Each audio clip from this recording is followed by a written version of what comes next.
Dear students, इस session में हम लोग डिस्कस करेंगे two most important concepts in sociology of health and illness.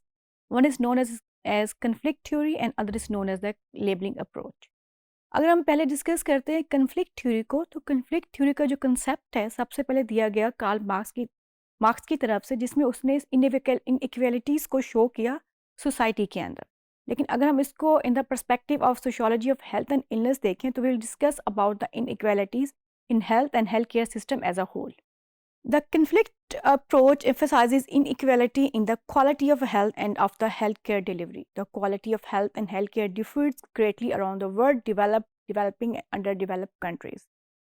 अगर आप हेल्थ केयर क्वालिटी देखते हैं पाकिस्तान के अंदर या दूसरे डेवलपिंग और डेवलप्ड कंट्रीज़ के अंदर, तो आपको एक ह्यूज डिफरेंस नज़र आता है क्वालिटी ऑफ हेल्थ केयर में. इसके अलावा अगर हम देखते हैं हेल्थ की क्वालिटी को around the social class, different race, different gender, तो आपको उसमें भी एक बहुत इनइक्वालिटी शो होती है ट्रीटमेंट में और हेल्थ केयर फैसिलिटी के अंदर. Social society inequalities along social class, race, ethnicity and gender lines are reproduce in our health and health care system.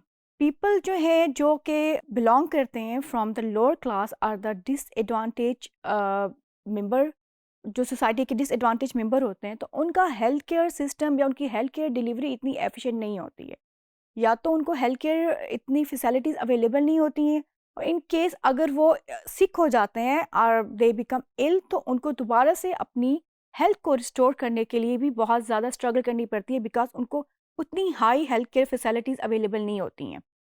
अगर आप हेल्थ केयर डिस्पैरिटीज़ को देखें इन द सोसाइटी, तो ये आपके पास बहुत वास्ट और ड्रामेटिक हैं. इसके अंदर जो कन्फ्लिक्ट अप्रोच है, इसमें इसको काफ़ी क्रिटिसाइज़ किया गया है, बिकॉज़ जो फिजिशियंस का रोल है हमारी सोसाइटी के अंदर रिगार्डिंग पीपल्स मेडिकल प्रॉब्लम्स, अब आप देखते हैं तो डॉक्टर्स या फिजिशियंस क्या करते हैं, उसमें हमारे पास टू अप्रोचेज आ जाती हैं. One is good approach and one is bad approach. Good approach तो ये है कि डॉक्टर्स अपने आप को बहुत हाई प्रोफेशनल कंसीडर करते हैं और उनका ख्याल है कि उनसे ज़्यादा कोई भी एक्सपर्ट नहीं है इन medical care. That is a good approach. But the second one, the bad thing is that जब डॉक्टर मनी मेकिंग तरफ चला जाता है, कमर्शियल हो जाता है, तो वो क्या करता है, वो आपके बहुत से जो सोशल इश्यूज़ हैं उनको भी मेडिकल प्रॉब्लम में लेके आता है. जब आप उसको मेडिकलाइजेशन में लेके आएगा तो उसकी अनड्यू ट्रीटमेंट होगी, और वो उस पेशेंट के लिए भी बहुत ज़्यादा एग्नी है और उसके लिए फाइनेंशियल बैरियर भी है. लेकिन डॉक्टर्स कमर्शियली बेसिस पे उससे काफ़ी अर्न कर रहे होते हैं. अगर हम इसको फर्दर आगे देखते हैं, जो आपकी कन्फ्लिक्ट थ्योरी को अगर मैं आपको कुछ एग्जांपल्स से एक्सप्लेन करूं रिगार्डिंग फिजिशियंस को लेके, तो उसमें एक कंसेप्ट है अल्टरनेटिव केयर मेडिसिन्स का. एक तो हमारे पास डॉक्टर्स हैं जो कि आपको एलोपैथिक मेडिसिन दे रहे हैं, कुछ है होम्योपैथिक मेडिसिन हैं, आपके पास चाइनीज ट्रीटमेंट है, आपके पास हर्बल मेडिसिन हैं. बट जो मेडिकल प्रोफेशन है वो क्या कहता है, वो कहता है जी आप जो अपनी टाइम और अपने जो रिसोर्सेज या अपने जो फाइनेंसिस किसी अल्टरनेटिव मेडिसिन पे वेस्ट करते हैं, वो यूज़लेस हैं. उससे ना तो आप हील करेंगे, ना आप ठीक होंगे, और अपने ऊपर फाइनेंशियल बर्डन को इंक्रीज करेंगे. इट्स मीन कि डॉक्टर अपने आप को एज अ सुपीरियर इसके अंदर ले रहा है. The second is the maternal care.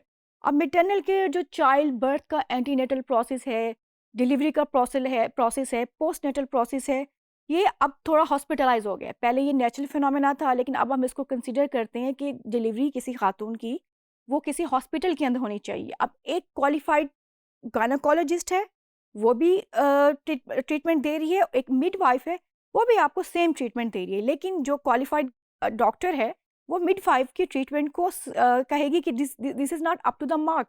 यानी ये आपको जो मिडवाइफ है, ये आपको प्रॉपर ट्रीटमेंट फैसिलिटीज़ नहीं दे रही, या up to the mark patient को जो चाहिए होती है उस वक्त केयर, वो नहीं प्रोवाइड करी. थर्ड एक और एग्जांपल्स है, एक डिजीज़ थी बच्चों है, बल्कि बच्चों के अंदर, that is not known as attention deficit activity disorder. इसको पहले सोशल प्रॉब्लम में लिया जाता था. इसमें ये होता था कि 4 से 5 साल के ऊपर बच्चा एकदम हाइपर एक्टिव हो जाता था. उसके अंदर सर्टेन जो है सिम्टम्स आते थे, बात ना मानना, घर वालों के साथ बहुत अनड्यूली एग्रेसिव हो जाना. तो इसको सोशल इश्यूज़ में लिया जा रहा था. लेकिन एक ड्रग आई रेटिलिन के नाम से. जैसे ये ड्रग मार्केट के अंदर आई, डॉक्टर्स ने क्या किया, उन्होंने इसको as a medical problem consider करना शुरू कर दिया. बिकॉज़ एक तो उसका मोटिव ये था कि एक मेडिकलाइजेशन बढ़ेगी, और दूसरा अनड्यू जो परचेज है इस ड्रग की फार्मास्यूटिकल कंपनी के लिए, वो इंक्रीज होगी.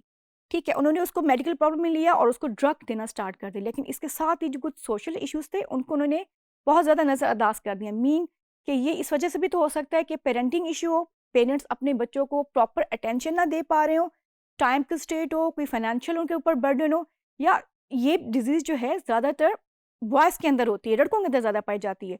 कोई जेंडर सोशलाइजेशन का प्रॉब्लम तो नहीं है जिसकी वजह से बॉयज़ के अंदर एडीएचडी का प्रॉब्लम ज़्यादा आ रहा है। सो ये डिफरेंट फैक्टर्स हैं जो कन्फ्लिक्ट थ्योरी के अंदर हम लोग देखते हैं कि डॉक्टर्स जो हैं अपने आप को बहुत सुपीरियर समझते हैं और बाकियों को बहुत इन्फीरियर समझते हैं, और बहुत से सोशल इश्यूज़ को आपके मेडिकल प्रॉब्लम्स की तरफ लेके जाते हैं। और आपके जो जेंडर है, आपकी क्लास है, आपका स्टेटस है, वो आपकी हेल्थ केयर डिलीवरी को इफ़ेक्ट करता है। मीन आपकी जो हेल्थ केयर डिलीवरी है, अगर आप लोअर क्लास हैं तो इफ़ेक्ट होगी एज़ कम्पेयर टू पीपल जो कि हाई क्लास से बिलॉन्ग कर रहे हैं या जो डेवलप्ड कंट्रीज़ में रहते हैं।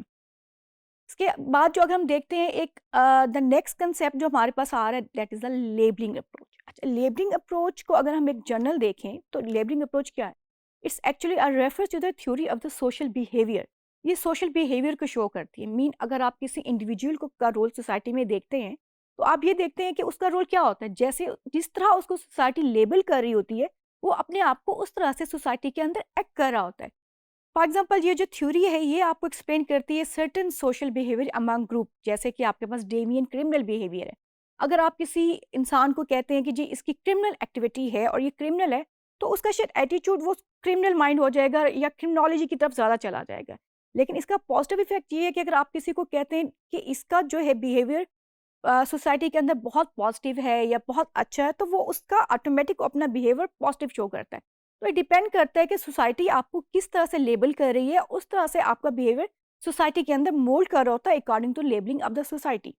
अगर आप इसको आप sociology of health and illness के पर्सपेक्टिव में देखते हैं, इसी जो कंसेप्ट है लेबलिंग अप्रोच का, तो हम ऐसे कैसे किस तरह से एक्सप्लेन कर सकते हैं? We can explain that mental illness as a result of societal influence, यानी कि आपकी जो मेंटल इलनेस है वो आपकी सोसाइटी की इन्फ्लुएंस की वजह से हो रही है। आप इसमें भी अब 2 कांसेप्ट्स आ रहे हैं, एक आपके पास हार्ड लेबलिंग है, एक सॉफ्ट लेबलिंग है। हार्ड लेबलिंग क्या है? हार्ड लेबलिंग में कहा जाता है जी कोई मेंटल डिजीज़ एग्ज़िस्ट ही नहीं कर रही है।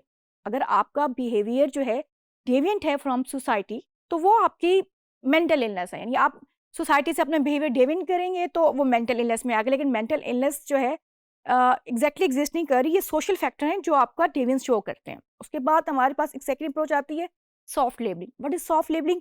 ये इसमें कहा जाता है जी मेंटल डिजीज़ तो एग्ज़िस्ट करती है। बिल्कुल मेंटल डिजीज़ का प्रॉब्लम है सोसाइटी के अंदर। लेकिन इसका सारा आप उसके सारे फैक्टर्स को सोशल फैक्टर्स भी नहीं कंसीडर कर सकते। There are certain other problems, certain other medical problem जो कि मेंटल इलनेस को कॉज़ करते हैं। So it's closely related to the social construction and symbolic interaction analysis. Deviance is not inherent to an act.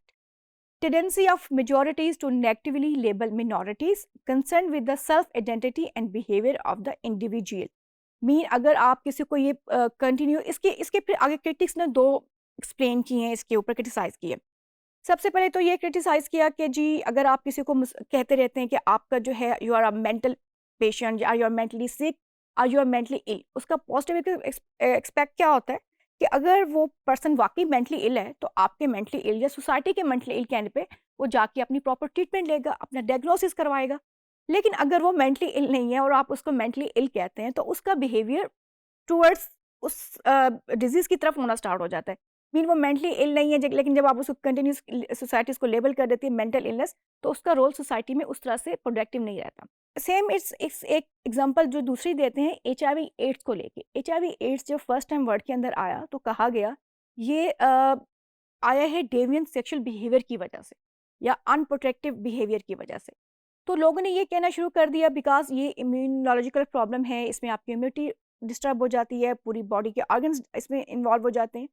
तो जो ads है ये कर्स है आपके ऊपर, आपके जो डेविएंट आपने शो किया टुवर्ड द सेक्सुअल डेविएंस जो है सोसाइटी के अंदर, उसकी वजह से कर्स एज़ अ पनिशमेंट आपको एचआईवी एड्स दिया गया है। सो ये डिफरेंट अप्रोचेज़ हैं लेबलिंग अप्रोच जो कि हमें एक्सप्लेन करती है कि अगर आप सोसाइटी में मेंटल इलनेस को लेते हैं तो आप किस तरह से ले सकते हैं। अदर ये सोसाइटी है जो आपको लेबल कर रही है मेंटल इलनेस, और exactly you are suffering from any kind of mental illness. Thank you very much students.